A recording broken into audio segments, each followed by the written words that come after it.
before. You are now going to. Cheers, my friend. Thank you. Yeah, thank you for being here.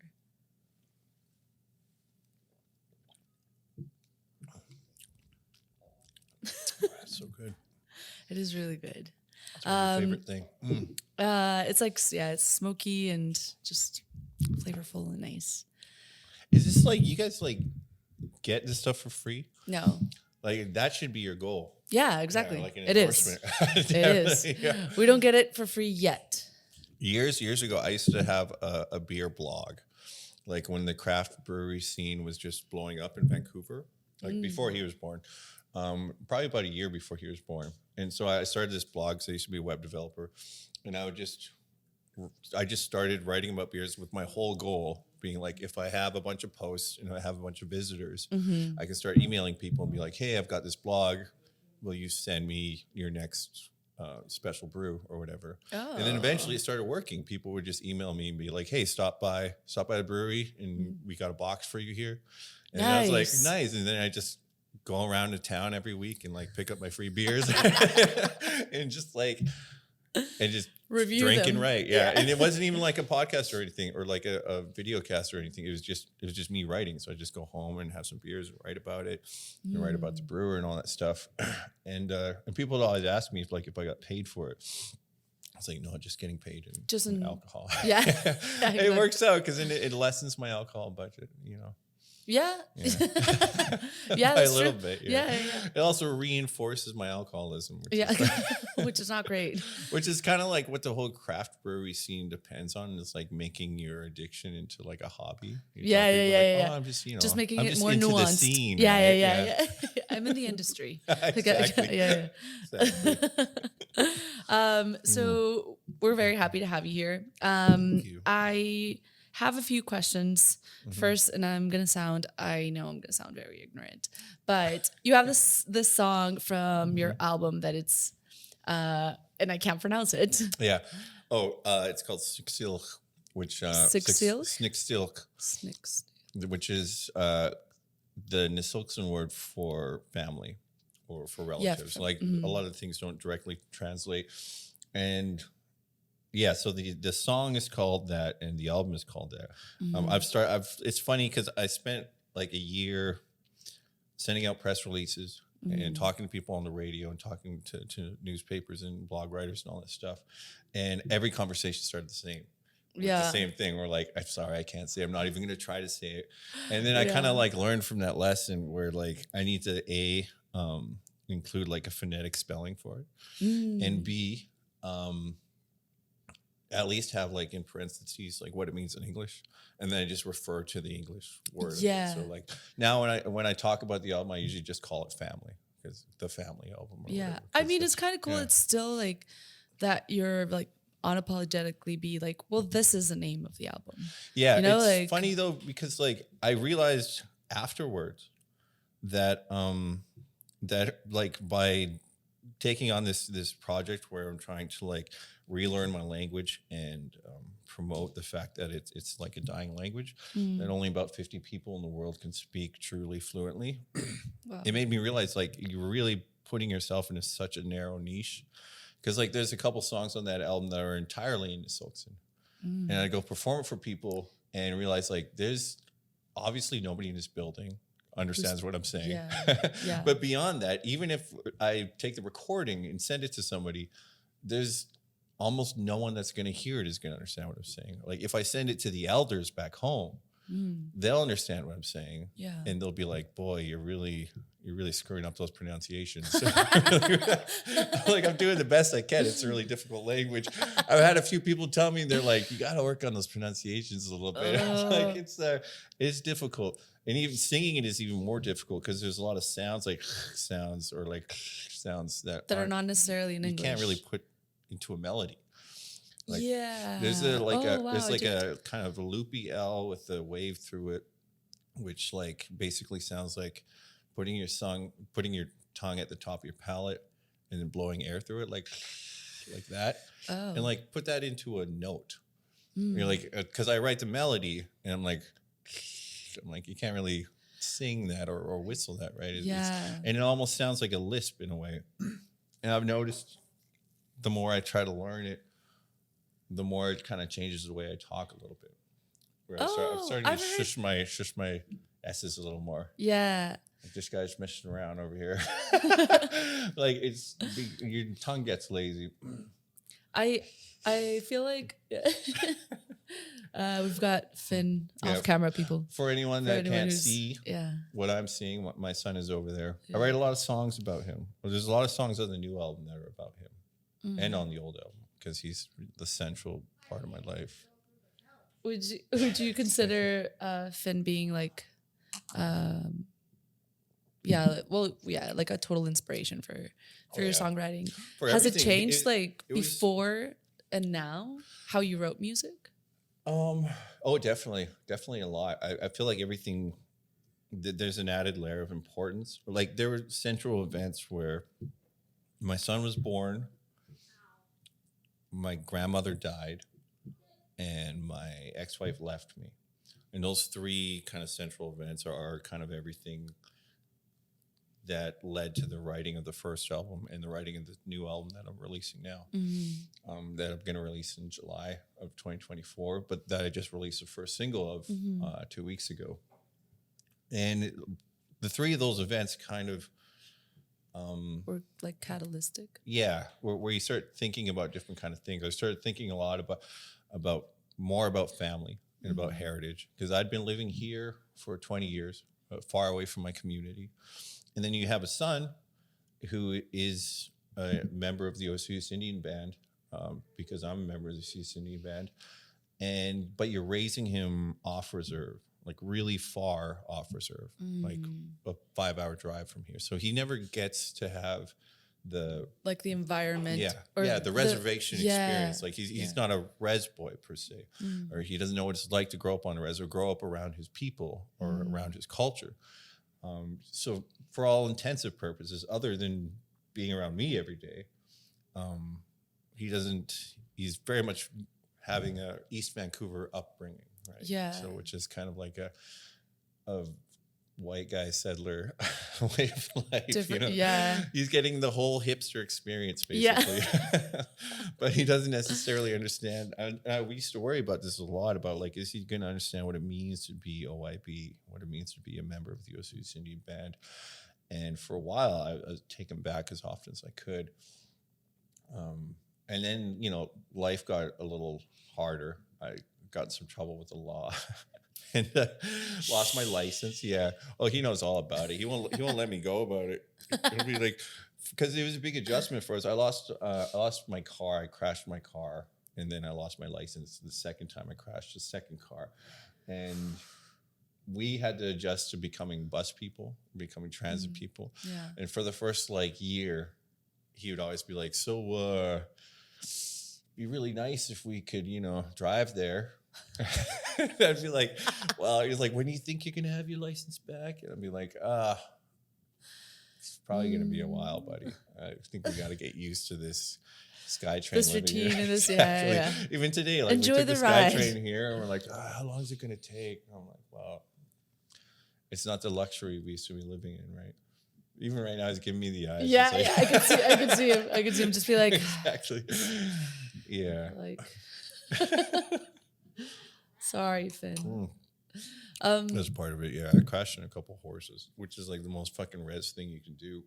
I guess I shouldn't swear. In horses? Yeah, I hit two horses. Wow. What? I was back home Are they okay? visiting the res. No, the horses are super dead. And my car is super dead. And I almost got super dead in the process. They completely crushed the top half of my car. I used to have this Mazda 3. And I almost ripped my head off in the process. I got a really, really bad concussion that kind of left me all cloudy for a bit. And broke my left arm, which is like the third or fourth time I've broken it, and had all this glass in my eyes. And so the doctors had to take all the glass in my eye and reset my arm and all that. And for 2-3 months, I had this creamy, gooey lotion that I had to rub into my eyeballs, which is kind of like putting on a contact lens, but way grosser. Yeah. You can kind of hear it and it's it wasn't a good experience. But that was in the middle of creating the first album, the Nsyilxcən album. So like that album, I got funding for it, and it got delayed first by COVID, because it was right when COVID hit. And then again, by like as soon as the restrictions got lifted, Andy's calling me up and he's like, "Hey, are you ready to come recording?" And I was like, "Oh, I was just about to call you. I just broke my arm, crashed my car, and so it's not going to be, a cast won't be off for like 3 or 4 months, and then I don't know how long it'll be before I can play guitar again, because it's, I don't know." Yeah, like, do you need rehab or not, or Yeah, how are you gonna exactly. feel like? And then also I just like at the Do you time, feel different like now, even now, like after? it's still like there's accident? a few things.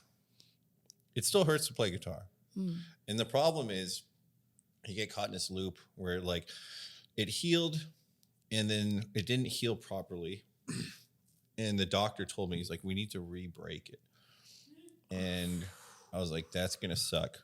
But I've been waiting to record this album for months, and it's all there.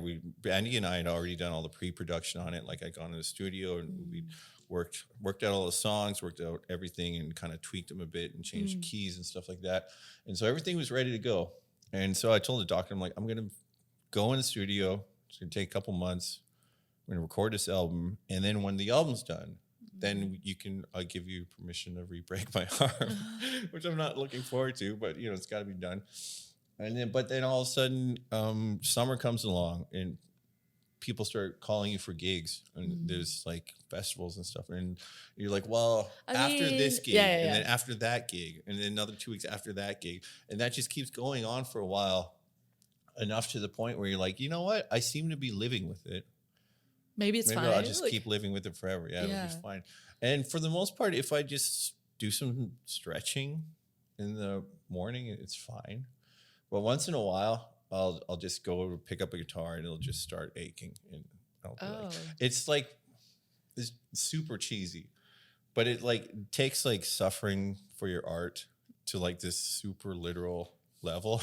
Where you're like, if you're playing in like some breweries, they'll be like, "Yeah, we want you to do 3 sets for 3 hours for like $300 or whatever," and you're like, playing for 3 hours on this wrist is like torture. It's terrible. And in fact, that like anytime you play one of those breweries, they want you to play like, you know, all the classics, all the John Denver and all that stuff, which is my favorite thing to do. Which is or isn't? Isn't. No. Yeah. I was like, but then if I'm up there singing a bunch of like native lyric songs for a bunch of drunk white people, then they're like, "What the fuck is this guy on about?" Like, they don't know what the hell I'm talking about.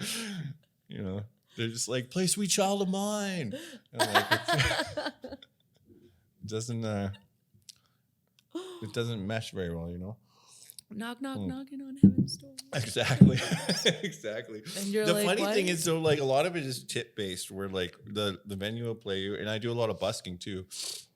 If I play something like "Knock, knock, knocking on heaven's door," or if I play any like that old Cheap Trick song, "I Want You to Want Me," like anything that is like a baby boomer age, like guaranteed some old man comes out of the woodwork and he'll give me like a 10 or a 20. He'll be like, "Oh my God, I haven't heard that song in like 20 years. And you're like, right.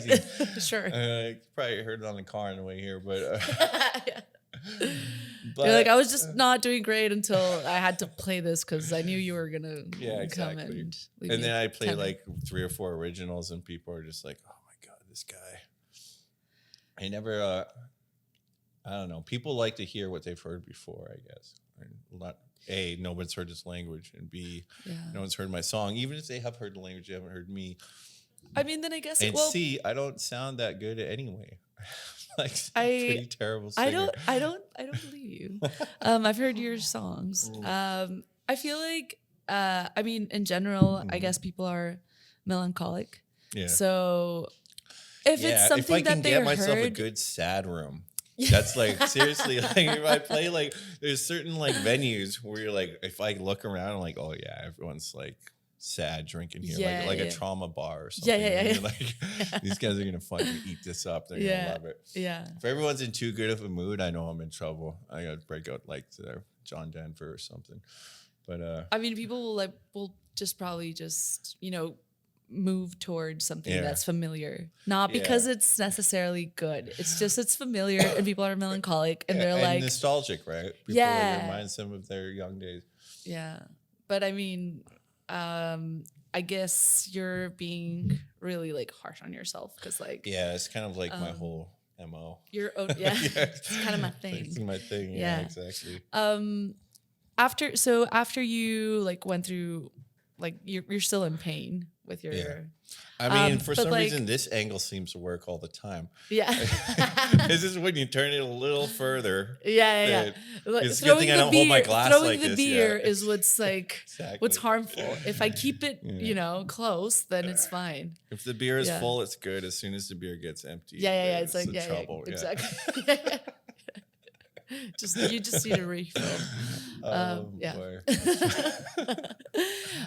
After like, so you've been, you're still in pain, but like emotional pain. But so I wanted to touch some strings on emotional strings. I've been thinking about emotional it a lot strings lately. Yeah. Like what did in your like whole process of sitting down and writing a song change? Like, I mean, before, what was it like? I guess the process has never really changed. It's more what I was thinking about that changed. I mean, I've always used music as a form of therapy, basically. And sometimes not even purposely, where there have been a lot of cases where I'll just like, especially like, because I've spent a lot of years as an alcoholic, as a drug addict, and even the years that I've had Finn, like it's struggling being a parent and being an alcoholic, which are two things that don't always mesh. Sadly, sometimes kind of seem to work, but a lot of times don't. But because of that, because I spent a lot of time getting sidetracked and drinking a lot, I sometimes won't play music for like a month, or I'll just forget to touch a guitar. Like if I have no gigs, or like I used to have this thing where like I'm only going to play if I have gigs. And if I got no gigs, then I got no reason to touch a guitar. And I'm too wrapped up in drugs and alcohol to think about it. But then because of that, there's this like creative buildup where as soon as you sit down and pick a guitar up, like a song will literally just come to you. Like the first thing you play is the next song you write, basically. And the words and the chords and the melody and everything, it all just happens all at once, like some outpouring. And then a lot of times when that happens, I won't like be able to understand what the song is about. And I'll show it to other people and they'll be like, oh man, that's heavy. And I'll be like, really? I'm like, it's just some random words I said. Yeah. And they'll be like, that's clearly like about your ex-wife or whatever. And I'm like, ooh, shouldn't have played it for her last week then. Like, it'll be something like that. Or even worse, I've had instances where I'll go to play a song for an audience and I'll start singing the song and I can see people's eyes, like, because you're in a cafe, like it's not like a stage where there's lighting. Like, it's like, it'll be like a cafe or restaurant and you see people and they're like, oh, honey. Like that kind of look, and you're like, and then you start thinking like, why is she looking at me like that? And then you're like thinking about it and you're like, oh, maybe I shouldn't have sang. I shouldn't have sang this song in front of all these people. Like, I mean, or maybe I don't think like you do it without thinking about it. Is what I'm trying to say. Like I guess there's a part of your brain that just needs to like relieve. Dude, I was thinking about a part of your brain that needs release. Yeah. And B, like especially the mind of an alcoholic, a part of your brain that purposely kind of blocks out. Goes to sleep. Like when Like, and I've had that happen even with other people's songs where like us go to see a band and I remember like a couple months ago going to see a band at Commodore, Hotel Mira. And one of the songs they played like just really like hit me hard. And I was with my partner and I was like getting all like teary eyed about it. And I was like, oh, sorry, I don't know what's happening to me. And she's all these emotions. Exactly. And then she's like, are you serious? I'm like, this like, she's like repeating the lyrics of the song to me. And like, this is clearly like a song that reminds you about your mother or whatever. And I'll be like, oh, and then I'll like a light goes off and I'll be like, oh, I'm like, okay, I get it now. I'm like, I've heard the song like 100 times. I never thought about that before.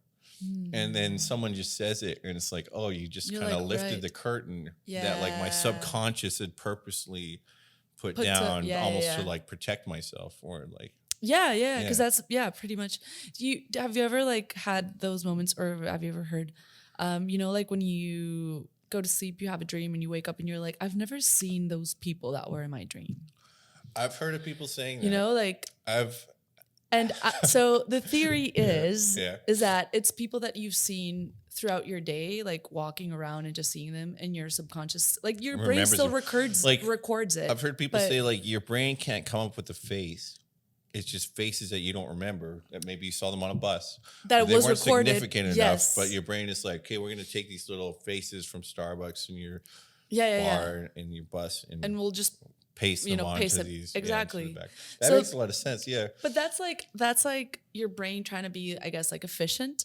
Yeah. But then there's like this other part of your brain. That, I always think about, I used to be a developer programmer. Right. Yeah. And I think about like memory allocations. Yeah. And then the more I think about that, I'm like, everything is clearly the Matrix. That's my brain doing memory allocations, like old school, like Objective-C stuff, where like, okay, like garbage bin collections, memory allocations. Because like I just recorded this, I need to use it now. It's because there's not enough processing power in the universe, yeah, apparently. Yeah. And I started thinking about that, and I'm like, okay, this is clearly all simulation.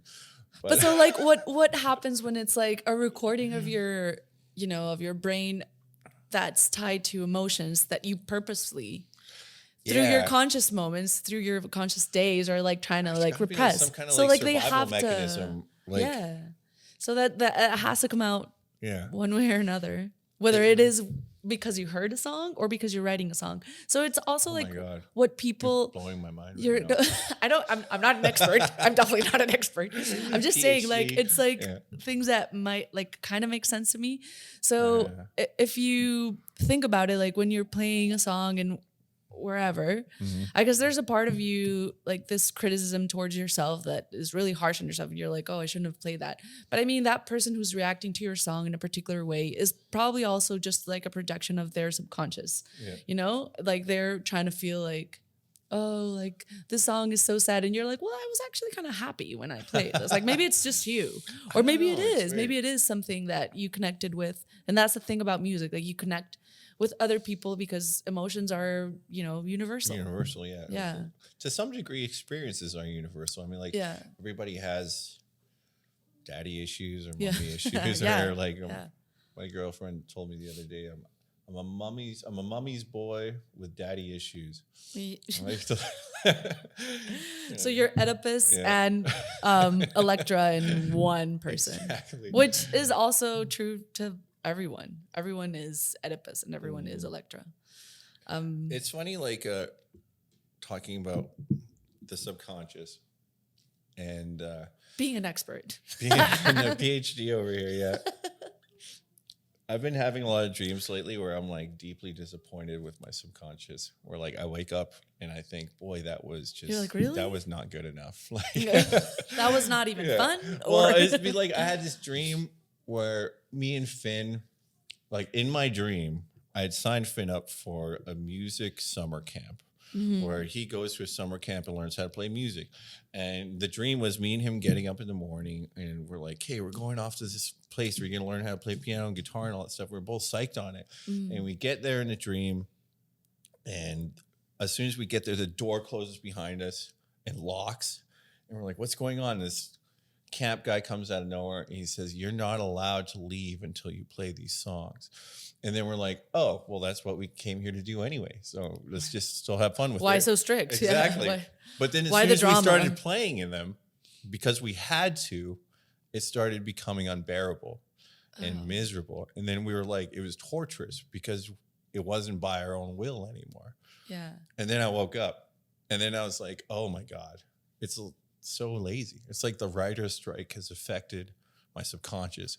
Like it's like because it reads like a bad episode of the Twilight Zone, like the Twilight Zone episode that didn't make it to air. Yeah. Like, oh, we get it. You're a musician. Now you have to play music to survive and you don't enjoy it anymore. Is that what is happening in your mind? And I just remember thinking like, boy, like, I feel like a pretty well-read guy. I think I could have came up with something a little less ham-fisted than that. Like, I mean, I guess sometimes it's just like, it's like, come something on, a little bit more like literal. It's just like trying to tell you something that you're not like purposely thinking during the day and like how to deal with that frustration, and just pops up in a dream, just like, hey, if you're obligated to write music. Oh my God. Obligation. That's the word, that's because I use that word all the time. And like I've been fired so many times, and I have problems sometimes with the law, and a lot of it revolves around obligation. Like I don't like being obligated to do anything. And as soon as someone says that like you're supposed to do this, you have to do this, you have to be at this place at this time, I'm like, I don't like that. I don't like that at all. I'd rather just.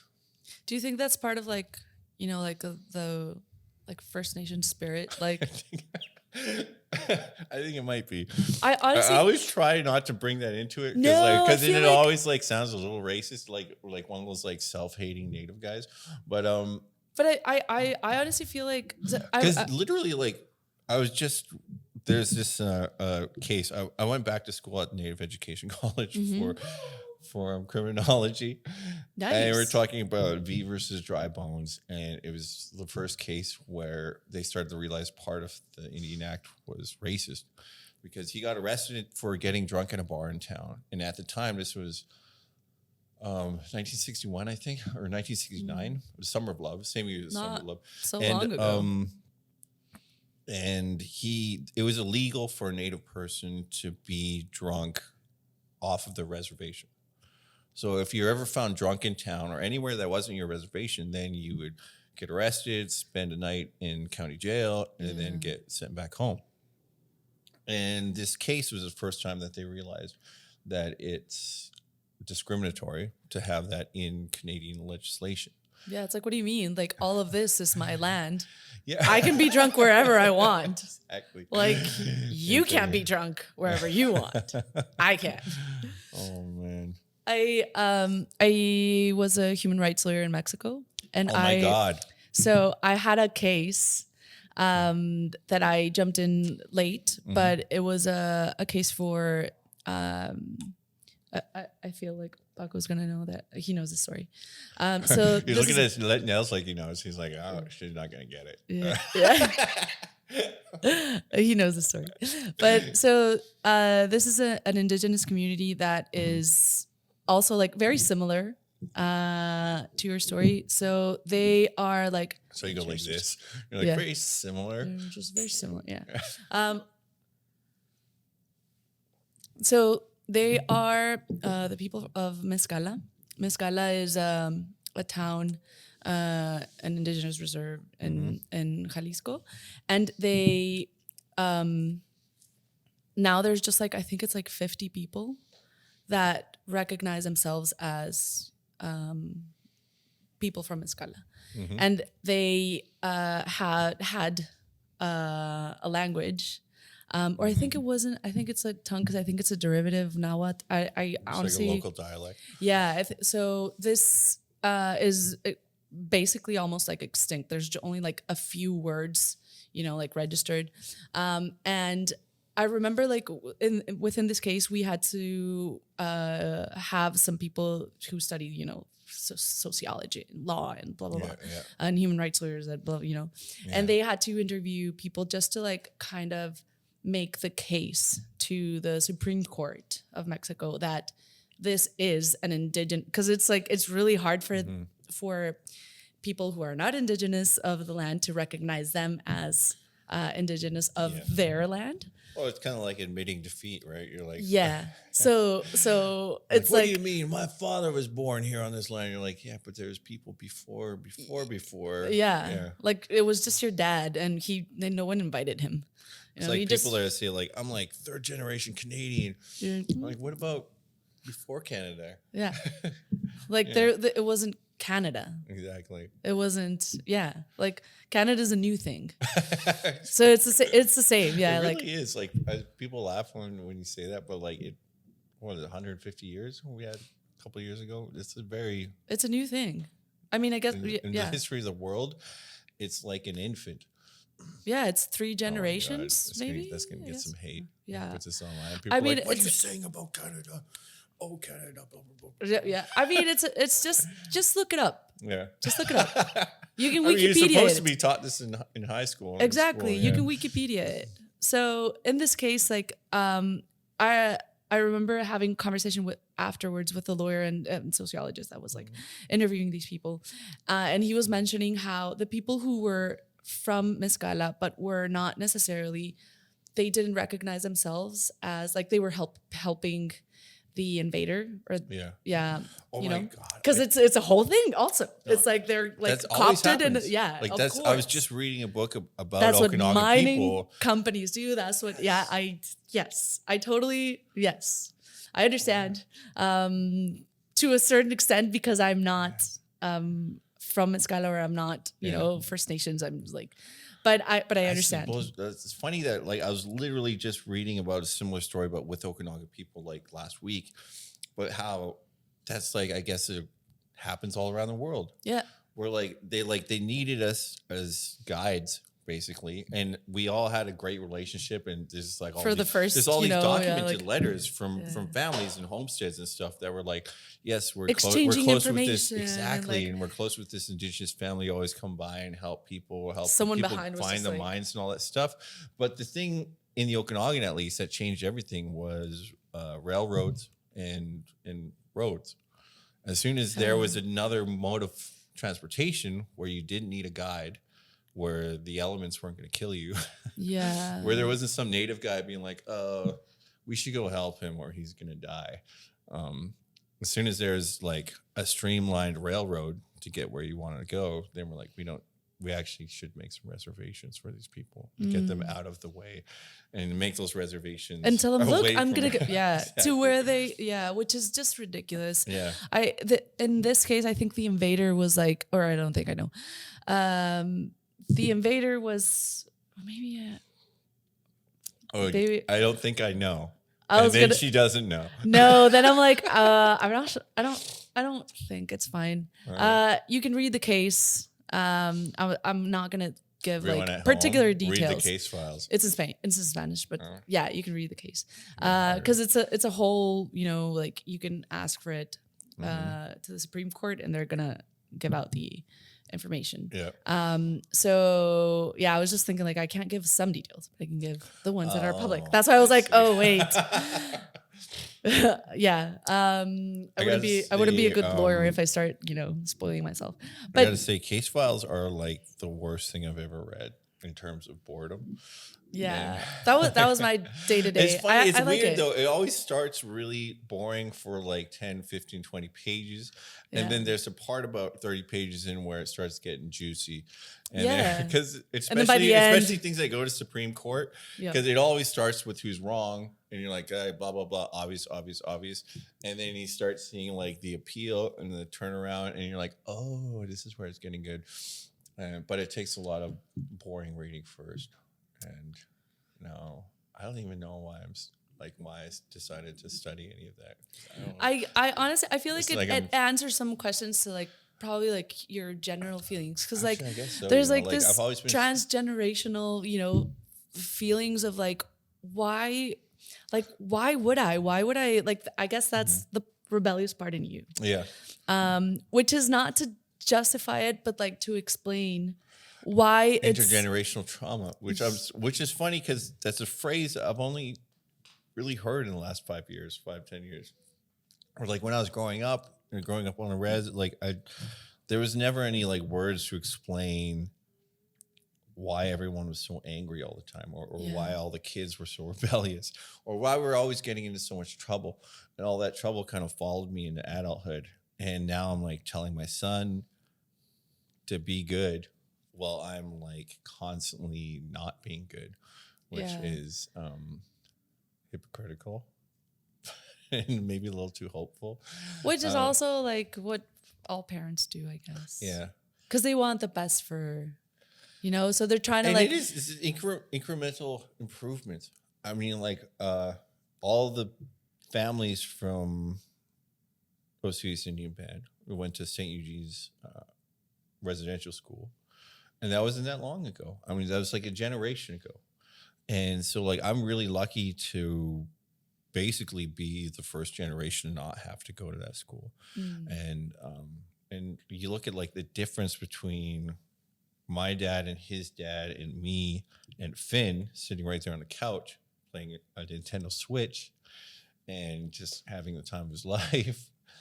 Like those are pretty big jumps, I guess, in life experiences in a very short period of time. This is all in less than 100 years.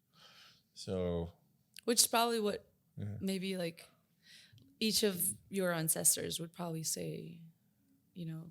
That's the goal. Hopefully that's it's been interesting. Yeah. An interesting kind of journey for me because it's like an think educational journey because we don't talk about any of this on the res or when I was growing up.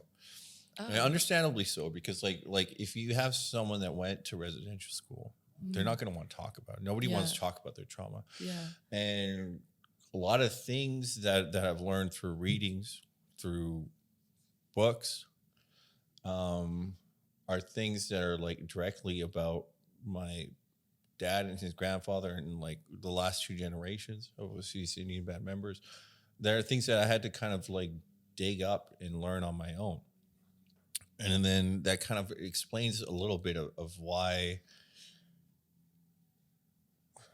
people kind of reacted the way they did during or just the way people are the way they are. Like, because you think like, if you knew this or you knew that, maybe you wouldn't be this way, or maybe you think or react differently. But then a lot of people just don't know or don't know where they come from.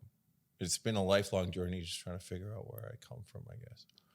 Yeah. And I still talk to my parents all the time. I'm going to go see my mom like right after this. Yeah.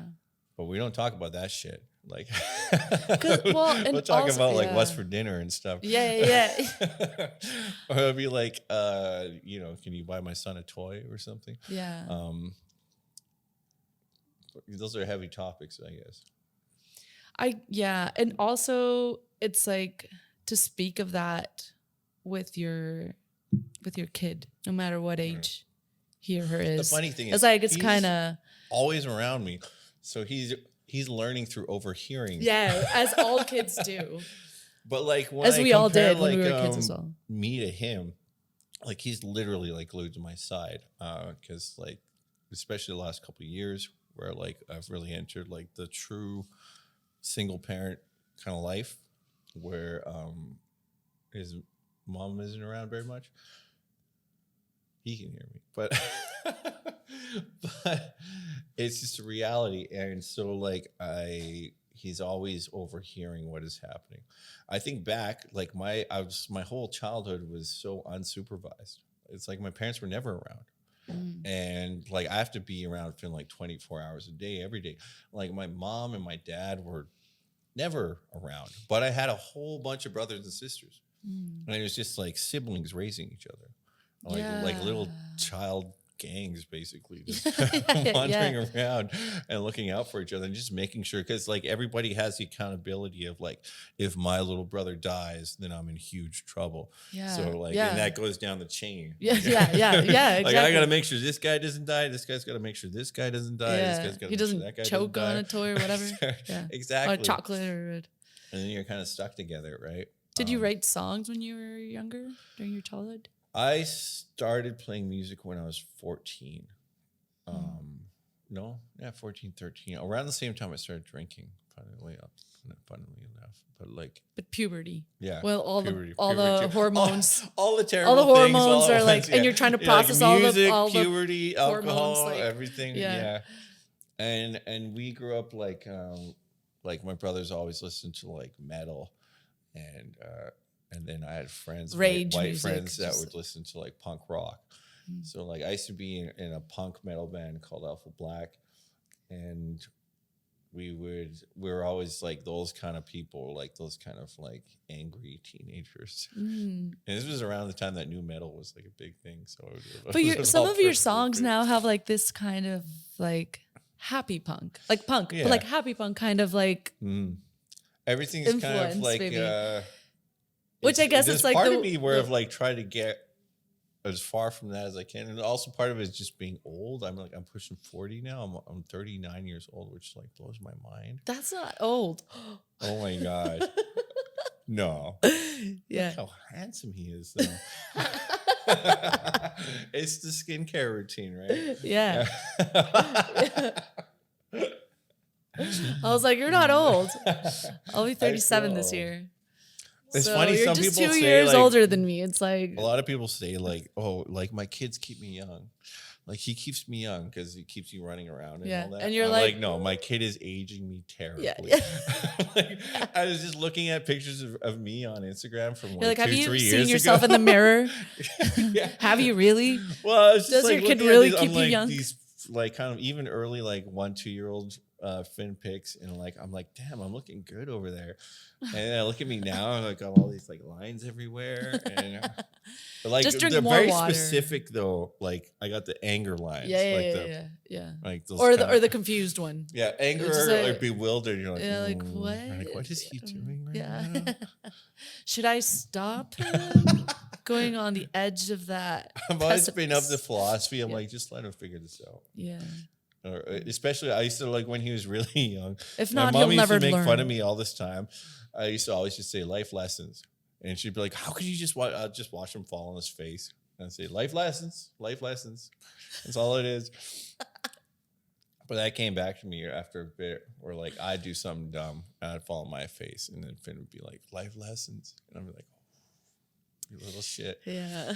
It makes you realize that everything you say, he'll eventually say back to me. Bounce. Yeah. It'll Yeah. just bounce back. And it made me realize how Boomerang terrible, how back, I guess. exactly how terrible of a person I am. Like, because he'll act the way I act, but to me, and then I'll be like, "Oh my god, That's not cool. Is this Yeah. what I'm like all the time?" And then my partner will be like, "Yeah, this is what I'm living with. Like this times 2. It's terrible." I'm like, "Well, it's too late to change now. I can't teach an old dog new tricks." Maybe. But an old dog can write new albums. Yeah. So I have a new album coming out. Maybe not new tricks, just different tricks. They're always a little different, Like- you know. Like it's funny. Like the last album ended up a lot more kind of rocky than I expected it to be. Rocky in the sense that it had more distorted guitars, and rocky in the sense that my life like went to complete hell in the process of making it. So like rocky, but I always intended it to be more of a folky album. It's just one of those things where like I've got this kind of like ADD brain, where in the middle of making the album, I just started listening to these rock albums, and I was like, "Okay, we gotta switch gears. We gotta plug things in." Who are your Make things influences? Right now, and last album, I hate saying the same thing all the time because like it makes me realize I'm one of those guys that doesn't branch out much. So for the last a like lot of 3 or 4 years, musicians- I've been listening to a lot of Sky Wallace and a lot of Hotel Mira, and lately a lot of Zune actually. And this is what makes me realize how like Zune. Have you heard Zune? No. He just like got nominated for a Juno, Oh. I should say they. I think. God, I'm really bad at keeping track of pronouns. Like Yeah, I'm yeah, so yeah. bad at it. I mean- I'm old. I can't help it. But I actually I had a gig with him at the Chan Center in the summer with them, or I don't know. Yeah. But and met them, and that was when I was introduced to their album, and it really blew my mind. It's like this very atmospheric, almost like what I describe as like meditation music. I've literally been using it as Like my meditation. meditation music, and also as like my working music, because like Oh. it's great because there's no hooks in it. A lot of everything else I listen to is like catchy and whatever, and it's like concentration music. Makes me like focus. And just got nominated for a Juno. I think was on a Polaris Prize shortlist, I believe. And also native guy, native them. I don't know. And those 3 albums, basically, yeah. Nice. I mean, I feel What like else is that there? it is like It's got to be something else. I can just never think of it. There's I always your mean- top 3, though. yeah, I mean there's probably also like music you listen to like Yeah. not purposely. It's just like there Nicki Minaj. and and it kind of just like Heels on bleeds my into tippies. exactly. Like, yeah. I've been saying that phrase so many times that it drives Finn absolutely crazy lately. It's one of those things that is so like off genre for me. But sometimes you hear a mainstream song and you're like, oh my God, I love that. It is kind of cool. Yeah. It's just Also, catchy. because like I It's feel in your like brain, when right? we were, I don't know if it's that way now, but like when we were younger, I feel like you had to belong to a certain and specific God. genre. Like, and you had to Definitely. dress according to that genre, and you had to I mean, I'm like, still doing a punk rock thing like because it's 30 like years later. Yeah, But, because like you have to like fit into one specific tribe the Man, whole time, and when I was in then high later you school, realize like that was it's kind so of dumb. silly, right? Because So I did silly. like Christina Aguilera, and I also liked Sum 41, and I also liked I had a friend who Backstreet was Boys in or a punk whatever. band and had this secret love of the Backstreet Boys. Yeah. And when we found it out, everyone made fun of him. And meanwhile, like I was also in this punk metal band, and I always had this like real secret love of this Canadian songwriter Sarah Slean, and just like the most like female, like not punk, not metal thing you could ever have. Yeah. And I remember hiding it for years. And even like it's like a 21, 22-year-old like sneaking to her concerts. Yeah. And being like telling my partner that I'm like, hey, I'm going out with the boys.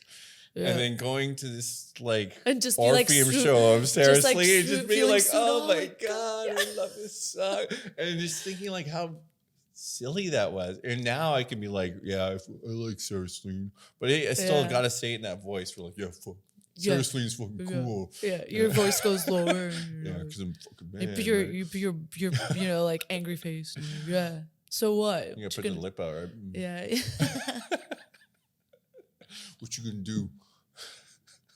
Yeah. I mean, yeah. I guess it's like I don't know if it's a thing now. Still, I guess it is. It's part of like people just trying to fit. The thing is, nowadays they got a word for it. It's called toxic masculinity. Yeah. Like you have to be masculine all the time, and I worry about that, especially like because that word started getting big around the time that I had Finn, and I was like, I don't want him to grow up in this environment where he feels like he's got to be a man. Yeah. But then sometimes weirdly, like boys will just be boys, and I don't really consider myself. I'm like an artsy fartsy guy that reads poetry and writes these sad songs and tries to learn my language and all that stuff. But then he'd just be like, "Yeah, I want to, can I lift weights, Dad?" Or I'd be like, can we go watch like the big trucks? And I'm like, I'm not telling him to say this. Like it's his own thing. I mean, and it's also probably like things that and also fighting things. He's like, I want to watch like the fighting movies. Yeah. And like all these boy things, right? Yeah. And I'm like, but I don't do any of that on a regular basis. So I don't know where he gets it. He just naturally gets it.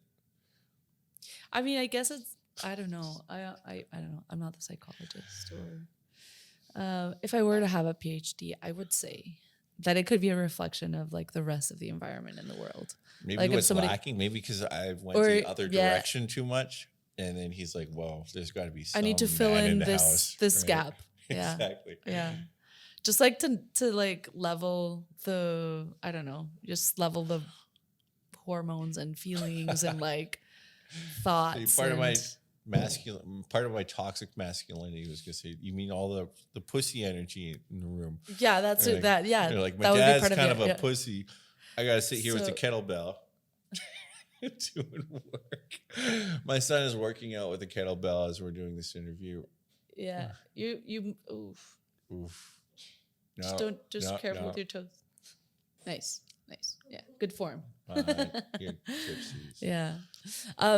So you're releasing your album July. I'm releasing my album. On about 2 weeks ago, I released The Trickster. Yeah. A Trickster. And then you played at Guilt. When was that? A bit ago. I don't know when that was. I play a lot of gigs. You didn't have that. A very bad short-term memory. Yeah. But I also played a couple other like weirder gigs. The song though. The song is called The Trickster. I was gonna call it Syilx the Trickster. Why is it called? Well, it's about it's like the oral traditions, the oral history of the Okanagan people. Our trickster is Coyote, which is funny because here on the West Coast, the trickster is a raven.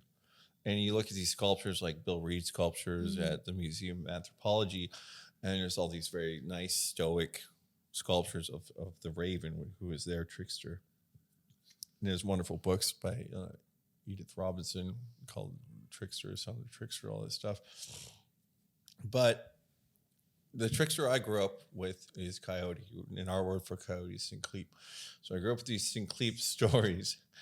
And the trickster culture to culture is kind of different, where here on the West Coast, or at least from what I've read and from what I've perceived, I always considered the raven to be more of a kind of stoic, irreverent character, like this kind of all-knowing. Mm-hmm.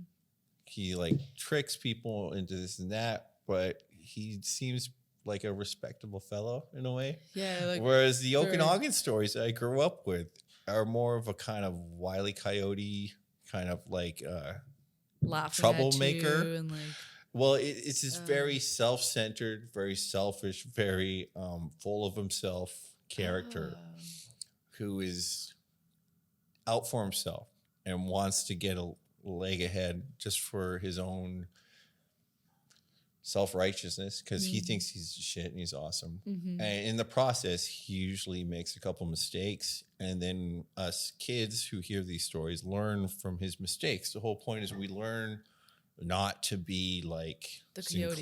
Yes, yeah. We don't want to be like Syilx.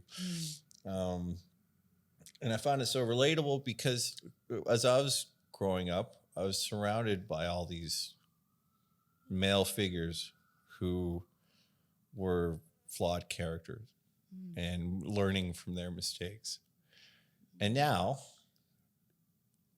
I'm teaching my son through my mistakes, not necessarily purposely. Like, I'm trying to do my best, but I feel like he probably learns more from my wrongdoings than from my good doings. But no, please, no. But so I think it's a continuation of the theme that I had from the first album, Family, where everything is about your relationship to your family. And Trickster I always thought was a funny character. A lot of the album is about how Okanagan people, we tend to use humor and joking around about shit. Also as a release, like as a coping mechanism for trauma. Yeah. And everything is joke. And for years, my partner has been telling me, she's like, you can't joke about that. It's not funny. Or like, I always joke about my alcoholism. I always joke about the problems I have. Every problem that I encounter, whether I'm having trouble with the law or going to court or in like withdrawals or whatever, it always becomes a joke to me. And she'd always say, you can't joke about that. And like people like me and my mother will say, like, if you're not laughing about it, then you're crying about it. Mm-hmm. And I'd rather be laughing about it. Mm-hmm. So it's a coping mechanism, ultimately. Yeah. I like to think it makes life more funny. I was going to say, like, I actually hadn't thought of it that way, but I guess it is, yeah. I mean, because you don't always have to be serious about things that are serious. You can always take it. That's why, dark humor exists. Exactly. That's why it's like, because exactly. I think a lot of the best humor is dark humor because it derives from bad situations. Yeah. People trying to cope with bad situations. People write music, people write songs, people also make jokes about it. Exactly. My partner, I guess it just depends, like if at the end of the day you accompany whatever coping mechanism you do, you accompany it with like action towards into like solving or looking for a solution for that, then like, would you still get mad at me if I still laugh about it? Like, I'm actually doing something about it. I'm just also laughing along the way. I think there's a combination of that, and are you making fun of it or are you living in it? Yeah. Like if someone from the outside is like, hey, it's funny that all these natives are drunks or whatever. That's kind of like that's like kind of super different. racist. Yeah, that's exactly. kind of different. But if you're living in it and you're like, yeah, I got this drinking problem, it's hilarious. Yeah. Then it's obviously a different situation. It's a different thing. And so like if I'm joking about my drinking problem or whatever, I've had people tell me things like, you know, if you're the only person laughing, then it's not a joke. Then you're just an asshole. That's actually a line in the song. Like, if you're the only one laughing, then it's not a joke. Then, but sometimes why you're are the only you? one laughing because you're laughing to cope. Yeah. Why are you an asshole? Me personally? Finn, just so many reasons. No, like, you know, like why? But it's like number one, number two. You're like, it's like I've been waiting for this moment my whole life. Take note, people. Sit down. He's got his notepad out. Yeah, He's just like puts his glasses on. Yeah. Yeah. Let us know. No, I'm kidding. Like, yeah, like why would you be an asshole if you're coping with it? I guess it always, like, as a lot of things, it depends on the intention. And like, yeah, if someone laughs at you because you have an alcohol problem, then it's like, well, that's not cool. Also, because it's alcohol like problem they laugh at. It's more like trying to make a joke out of things, I guess. Yeah, maybe. Like I joke a lot about being drunk. I joke a lot about being a drug addict, but I also spend a lot of time on downtown east side. Like, you can't joke about other people, you know.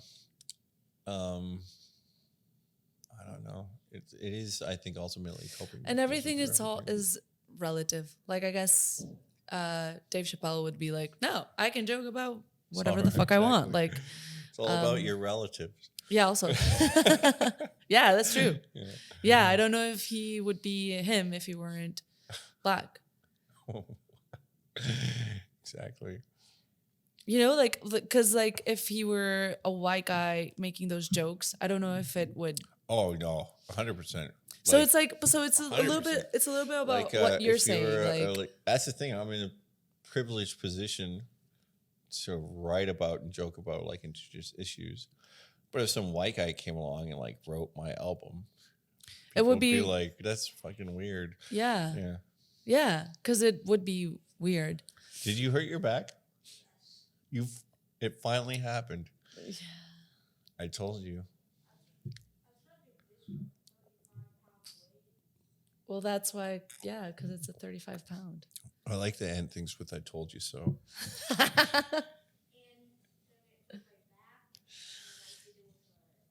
You should probably stretch afterwards, like right now. You're like, nope. Yeah, touch your toes. Yeah. No, seriously, like. Yeah, help. Try to. Yeah, it'll help. I mean, you can just try it. Yeah, just try. Oh yeah, you're really bad at it. Yeah. I think it's drama though. So, what's your plans like for the summer? I have a series of singles that I need to release before I release the album. So I think there's 3 or 4 more singles that are between now and July that I'm going to release, and just kind of bug everyone, email everyone all these press releases, and try to get a little more press and gigs and everything. And try to promote this album as much as I can. And in the summer, I'm going to be touring around, playing shows everywhere. Nice. I'm looking forward to that. Yeah, that'll be nice. How are you feeling? I feel so fucking good right now. I had such a stressful morning. Like, it's funny. Like, there's always a stressfulness about parenthood. I think there's a double stressfulness about like being a single parent, and drinking when you're a single parent. Drinking when you're a single parent is definitely not a good thing. Not anything anyone approves of. But it's like, I don't know. You got to do something. You got to cope. Coping mechanisms. This seems to be like the theme of the episode, coping mechanisms. Yeah. That's what it comes down to. I mean, like I still try to do the best I can, and Finn is still a happy kid, and we're making the best of a bad situation. When you're going through like the moments of, the hardest moments, I just crumble completely. yeah. Have you ever been in that moment and like No, I'm written kidding. music? Oh, always. Oh, always. So many times. So many times. Man, there are some songs. It's So it's funny. like therapy, Like it's when like- it comes to like performing, like I have this philosophy sometimes where like if I want to give a good show tonight, I'm going to like songs coming up. I'm going to try to put my mind into where my mind was when I wrote the song. Like think about what I was thinking about when I wrote the song. And then sometimes it just backfires on you. Or like, I don't know, like if you've ever seen somebody cry on stage, but it's like super awkward. It's like the worst thing ever.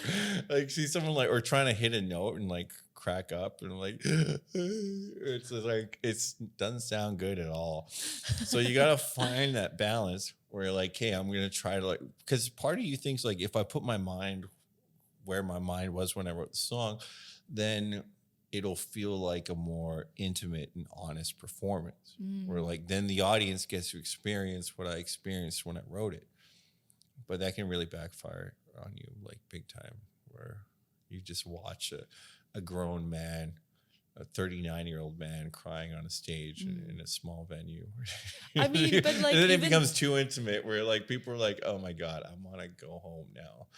I mean, I feel like maybe, but like, I feel like those people are probably people that are just, they just want a show. They don't want to connect with the music, which is fine, I guess. They can do so, but like, it's not necessarily what most of people reach out to music for, Yeah. Like you're trying like to. true music fans want to cry with a musician. Yeah.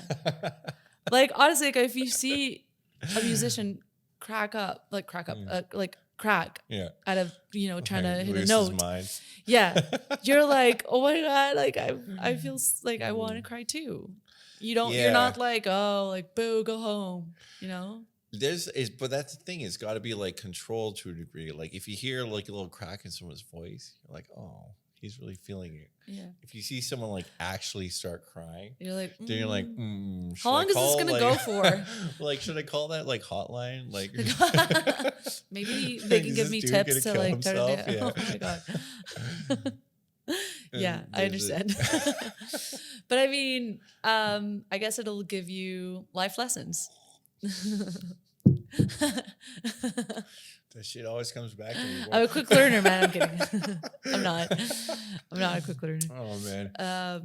But yeah, I understand. I guess you can learn from it. You can either try to deal with it, try to play around it, but ultimately, if it happened, it happened. It's funny because like you can't predict what's gonna happen.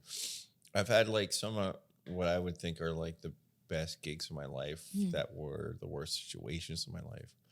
I mean, I have my partner Brittany, who is like a wonderful, wonderful person now, a big part of Finn and I's life, and we've had a really rocky start where we break up, get back together, break up, get back together because I'm like the way I am, where I'm rambunctious and unpredictable.